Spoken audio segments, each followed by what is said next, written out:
सरकार के आदेश। जस्टिस गुप्ता ने देखिए बैंक के खिलाफ अपील खारिज की है। और इस बीच आपको यह भी बता दें, क्योंकि दोनों सुप्रीम कोर्ट जजों की राय अलग अलग है, यह देखने वाली बात है और बड़ी बेंच के पास यह मामला जा सकता है। संजय, क्या जानकारी?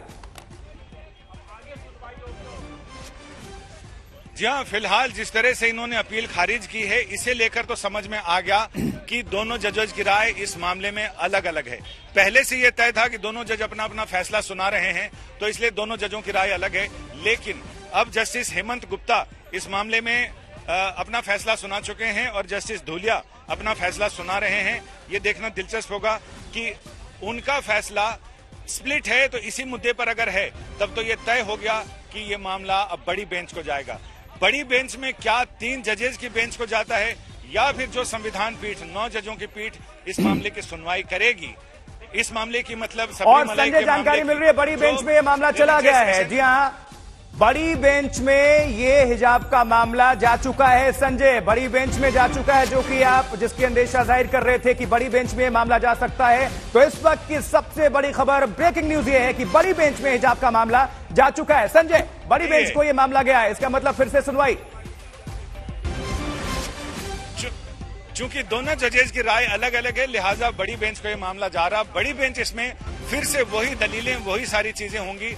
जाहिर है कि उसमें इन दोनों जजेज के फैसले को भी आधार बनाया जाएगा और ये बताया जाएगा। लेकिन दोनों जजेज के फैसले, चूंकि सभी प्रश्नों के मान बराबर हैं, दोनों जजेज, इसमें कोई बहुमत और अल्पमत का सवाल नहीं है, लिहाजा अब ये मामला बड़ी बेंच को जा रहा है। और इस पीठ ने अपना मंतव्य जाहिर कर दिया है। अब ये चीफ जस्टिस के पास भेजा जाएगा कि चूंकि हम दोनों जजेज की राय इस मामले में अलग अलग है, लिहाजा इसे किसी बड़ी बेंच के पास भेजा जाए जहां बहुमत और अल्पमत से उसका फैसला हो जाए।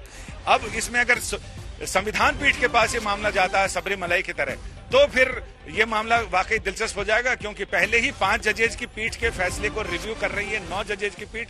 तो 9 जजेज की पीठ के सामने जाता है तो जाहिर है कि इसमें फिर जल्दी तो हो जाएगा, लेकिन ये मामला सुनवाई के लिए कब आता है ये देखना दिलचस्प होगा। अभी तो इसकी सुनवाई की तारीख भी नहीं लगी है। एक बार सुनवाई की तारीख लग जाए, हालांकि इसमें सुप्रीम कोर्ट में चीफ जस्टिस की बेंच के आगे ये मेंशन किया गया था और कोर्ट ने कहा था कि हम जल्दी ही इस मामले की सुनवाई के लिए तारीख तय करेंगे।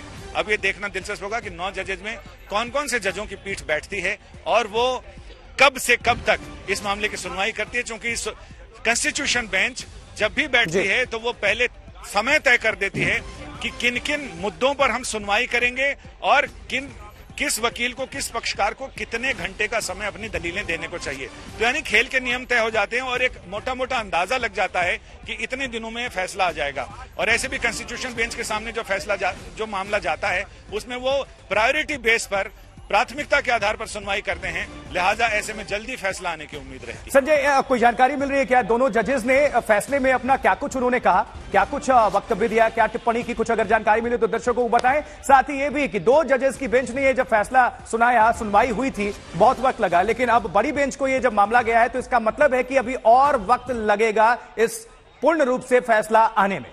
संजय जी हाँ, कभी भी ऐसा नहीं होता है कि सुप्रीम कोर्ट या कोई भी कोर्ट में जज पूरा फैसला, अगर किसी का 50 पेज का है, 60 पेज का है, 100 पेज का है, तो वो पूरा फैसला नहीं सुनाते। वो सिर्फ ऑपरेटिव पार्ट सुनाते हैं, वो सिर्फ ये बताते हैं, काम की बात उसमें बताते हैं। बाकी तो डिटेल जजमेंट आएगा तो पता चलेगा। उसमें ज्यादातर चीजें ये कि ये मामला था और हम दोनों ने इस पर विचार किया है, इस पर हम ये अपील खारिज करते हैं, अपील डिसमिस्ड, बस उन्होंने ये बताया होगा कोर्ट में। और इसके साथ ही दूसरे जज ने अपना मंतव्य बहुत शॉर्टकट में, जो सार होता है फैसले का, वो सार बताते हैं। वो जगह जगह जजेज अपने फैसले की फाइल में और निशान लगाकर आते हैं, यानी इस पन्ने के बाद इसके 2 पैरे पढ़ने हैं, इसके 3 पैरे पढ़ने हैं, ताकि वो कुल मिलाकर एक कड़ी से कड़ी जुड़ती जाए और जो फैसला सुन रहे हैं लोग उनको मोटा मोटा समझ में आ जाए कि कौन से तर्कों को आधार बनाकर उन्होंने अपना फैसला लिखा है।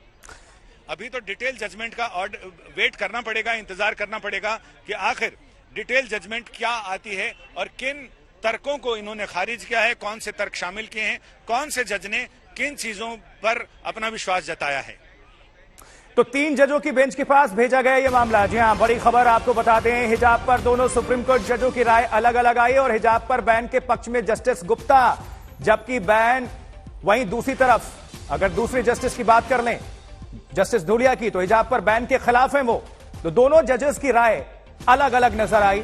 अब इसको देखते हुए सुप्रीम कोर्ट की बड़ी बेंच में ये हिजाब का मामला पहुंच गया है, यानी इस पर सुनवाई होगी। संजय, क्या अभी अपडेट?